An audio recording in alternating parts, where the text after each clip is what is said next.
manusia itu sendiri, yaitu ada kepastian, jaminan, perlindungan, dan kenyamanan.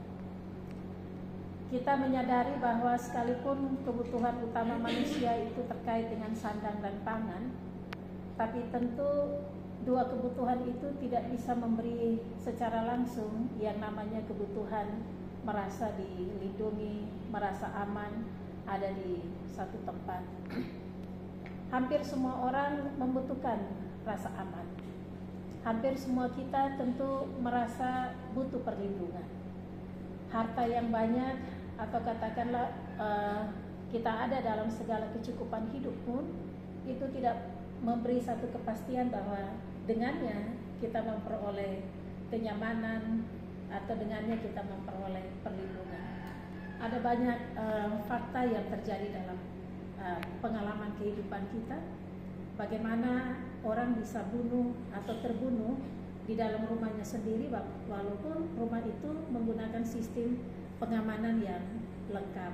Ada CCTV, ada satpam, ada gerbang yang tinggi, tapi saja mereka bisa terbunuh seperti kejadian di Jakarta beberapa tahun yang lalu, seorang bapak dan anak-anak dan serta pembantunya. Di situ kita menyadari bahwa sekalipun kebutuhan akan rasa aman dan perlindungan itu menjadi sesuatu yang utama, tapi sepanjang kita ada dalam pengalaman hidup, perlindungan apapun yang kita buat untuk diri kita sendiri juga kadang-kadang dia menjadi longgar, bahkan kadang-kadang tidak memberi satu kepastian bahwa itu sudah aman. Saya pernah jalan mengunjungi saya Pumbai di Nelbaki. Lalu dari malam, karena biasa pagi katanya mau jalan pesiar, mau lihat dia setua, ya. Kita takut kalau dia sakit, lalu kita tidak sempat lihat, dan kalau dia pergi kita pasti akan menyesal. Sehingga ketika diinformasikan besok pagi-pagi kita jalan. Nah, karena bilang pagi-pagi jalan, mulai sore itu saya sudah mulai periksa kendaraan, mulai isi bensin, saya periksa semuanya baik. Tapi jalan baru sampai di Dimoku, tiba-tiba saya merasa bahwa saya mesin ini suara semakin menurun dan dia mati total. Cek ternyata masalahnya tuh ada di busi dan lain-lain. Kan kita jalan terlalu pagi, belum ada bengkel yang buka. Saya panggil keluarga untuk datang juga, dia bilang percuma, kami teknisi dong, belum ada yang buka nih kakak. Singkat cerita kami tunggu di pinggir jalan itu kurang lebih 2-3 jam. Ya, saya pun mama marah-marah, kok tidak periksa baik-baik? Sudah, saya periksa baik-baik ya. Nah, ini mau memberi contoh kepada kita bahwa sesuatu yang kadang-kadang kita pegang sebagai satu keyakinan bahwa itu akan memberi kenyamanan bagi kita, dia tidak selalu memberi kepastian. Bahkan di dalam rumah kita sendiri, ya, walaupun kita sudah kunci pintu rapat-rapat, jendela rapat-rapat, kalau datang musibah tidak ada harapan atas itu dan kita bisa jadi korban di dalamnya. Nah, Mazmur 23 ini satu penggambaran yang sungguh baik, apalagi yang mengalaminya adalah orang yang benar-benar mengawali sejarah hidupnya dimulai dengan satu penderitaan dan pergumulan.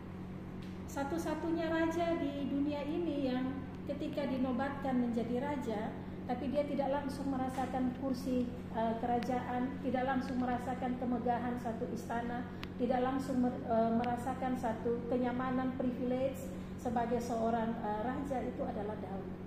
Karena ketika dia dinobatkan menjadi raja, saat itu juga dia harus mendapati diri sebagai seorang pelarian yang bersembunyi dari gua-gua batu ke gua batu yang lain, karena dia mendapat musuh terbesar yaitu Raja Saul yang harus dia gantikan.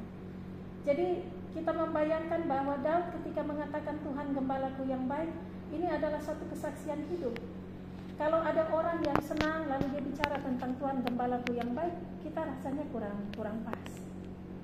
Harus ada orang dengan pengalaman penderitaan dan pergumulan yang bisa mengatakan Tuhan gembalaku yang baik, karena dia telah melampaui semuanya itu.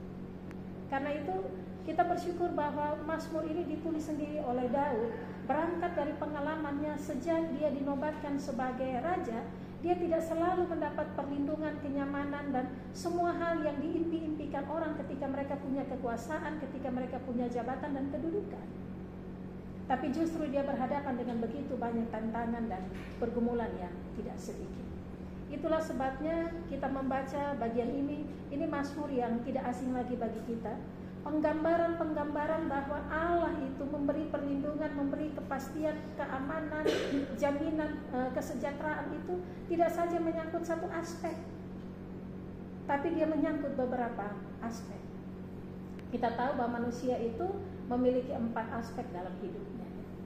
Ada aspek fisik, ya, keamanan secara diri badan kita, tapi juga ada aspek mental, lalu ada aspek sosial.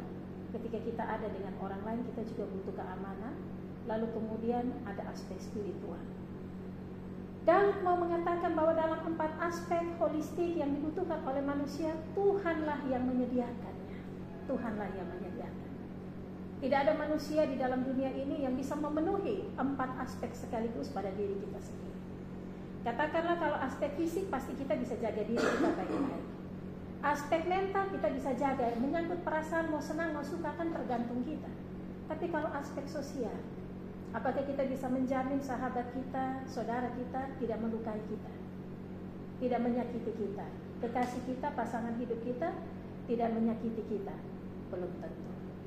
Lalu aspek spiritual, itu tergantung relasi kita dengan Tuhan. Kalau relasi kita dengan Tuhan baik, maka tentu kita punya relasi dengan Tuhan baik. Tapi kalau kita ada dalam pergumulan yang berat, seringkali dia mengganggu relasi kita dengan Tuhan. Katakanlah orang kalau terlalu sakit, dia pun doa tidak pernah dijawab, maka relasi dia dengan Tuhan pasti juga akan kacau, ya. Dia tidak terlalu meyakini Tuhan. Tapi Daud bilang 4 aspek hidup ini Tuhan yang siapkan. Karena itu kita lihat bagaimana kita membaca dari ayat 1 sampai dengan ayat 6. Ini 4 aspek hidup yang dibutuhkan manusia, baik itu fisik, baik itu mental, baik itu sosial dan spiritual. Allah yang sediakan. Dan kalau Allah yang sediakan, maka panggilan kita adalah membangun relasi dengan keintiman terhadap Allah. Karena Dia yang menyiapkan bagi kita. Sebab tidak mungkin Allah memberikan kepada kita kalau kita tidak punya kedekatan dengan Dia. Sekalipun ada bagian firman yang lain yang mengatakan bahwa Allah itu adil, Dia menerbitkan matahari bukan saja kepada orang-orang benar, tapi juga kepada orang fasik. Tapi perkara kebutuhan yang paling mendasar, kebutuhan hati, kebutuhan masa depan kita, sebagai Bapa, Allah pasti memberikan itu kepada kita anak-anak.